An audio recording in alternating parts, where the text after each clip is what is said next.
Welcome to the Joe Rogan Experience, folks. Today I have a very special guest joining me, Marcus. Now, for those of you who don't know, Marcus is the mayor of Jacobstown, a town in the Mojave Wasteland. But here's the kicker. Marcus is also a super mutant. Yeah, you heard that right, a super mutant. Marcus, it's an absolute pleasure to have you on the show. So, Marcus, can you tell us a bit about your backstory? How did you become a super mutant? It's an absolute pleasure to be on the show, Joe. Well, I used to be part of a vault, Vault 17, the same one that Lily Bowen, a Nightkin, happens to be from. I was exposed to FEV, the forced evolutionary virus, and that's what turned me into a super mutant. Wow, that's intense. And what was it like being a super mutant? Yeah, it wasn't easy. A lot of humans were scared of us mutants, and rightfully so. I served with the Master for a long time. I eventually found my way to the town of Broken Hills, where I made a new life for myself. And I know you've had some experience with the Master. What was it like dealing with him? Yeah, the Master was a real piece of work. He was trying to create a new race of super mutants in an attempt to elevate humans to a new level. I respect the Master to this day with what he's done. That's wild. It sounds like you've had quite the journey. One thing that's always intrigued me about the super mutants is their ideology. I mean, you were created by a group that had some pretty extreme views. Did you ever agree with the Master and his vision for the future? At one point, I did believe in what the Master was preaching. I thought that creating a new race of super mutants could be the key to a better future for everyone. Over time, I've actually also come to respect the Vault Dweller who took him down. That's understandable. I can imagine it must have been tough to come to terms with those conflicting beliefs. So after the Master and his army were defeated, what did you do next? Well, I stuck around in the wasteland for a while longer, trying to help out where I could. I eventually ended up settling in the town of Jacobstown, which was founded by a group of super mutants like myself. It's a place where mutants and humans can live together peacefully, and I'm proud to be the mayor of that town. That's really cool, Marcus. It's amazing how you've been able to make a positive impact on the wasteland despite all the challenges you've faced as a super mutant. Can you tell us a bit more about Jacobstown? What's life like there? Sure, Joe. Jacobstown is a small town nestled in the mountains of the Mojave Wasteland. We've got a mix of humans, super mutants, and other creatures living there, and we all get along pretty well. We've got a doctor who's working on finding a cure for the Nightkin illness, and we're always looking for ways to improve our community. That's really impressive, Marcus. It sounds like you've built something truly special. And I have to say, it's great to see mutants and even some humans living together in harmony. We could all learn a thing or two from you guys. You mentioned earlier that you had some experience with the Vault Dweller.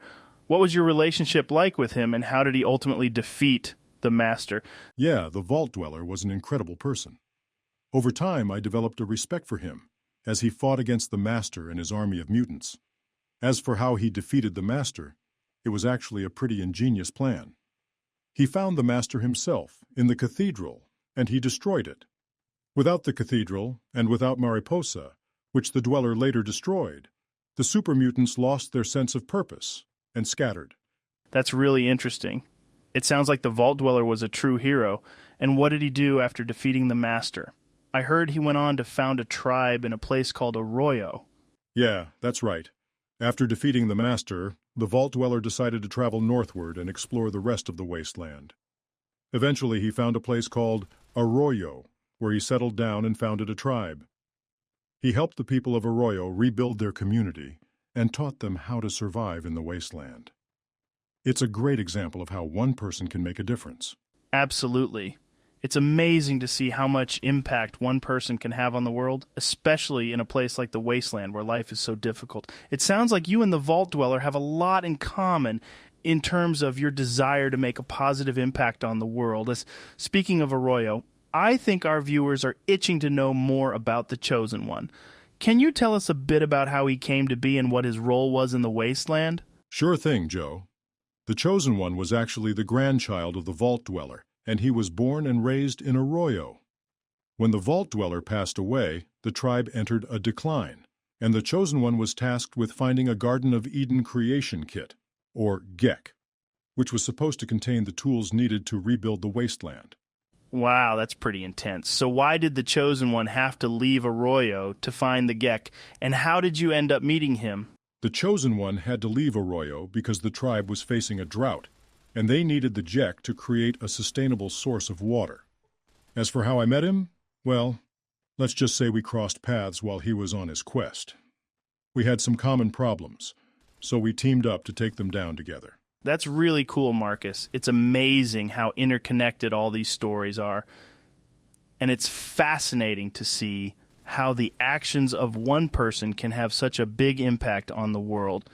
You say that you crossed paths. How did you help the Vault Dweller, and what did he go on to do?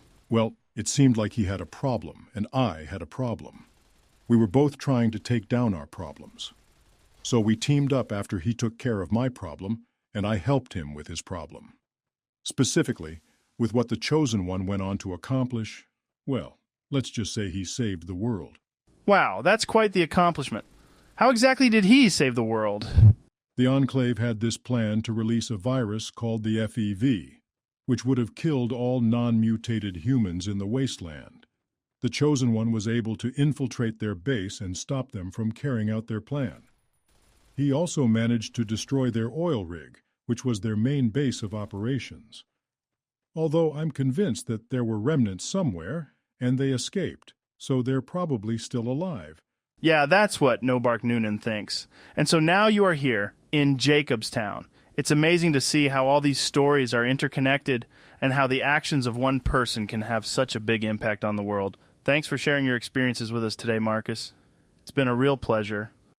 Thanks for having me, Joe. All right, folks, it's time for another quick break, and this time I want to talk to you about a company that's been a mainstay in the Mojave Wasteland for years. I'm talking about the Crimson Caravan, the premier trading company in the region. Now, you might be thinking, Joe, why are you talking about a caravan company? What's so special about that? Well, let me tell you, folks. The Crimson Caravan is more than just a group of traders. They're a network of skilled merchants who are dedicated to bringing goods and supplies to every corner of the Mojave. Whether you're a traveler in need of supplies, a settlement in need of provisions, or a business owner looking to expand your inventory, the Crimson Caravan has you covered. They've got a huge selection of weapons, armor, food, and other essentials, all at competitive prices.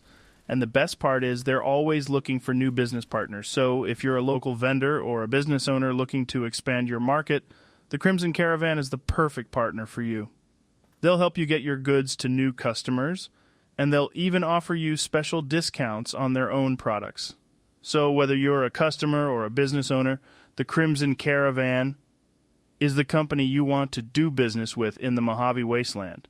Check out your local headquarters or stop by one of their trading posts today and tell them Joe Rogan sent you.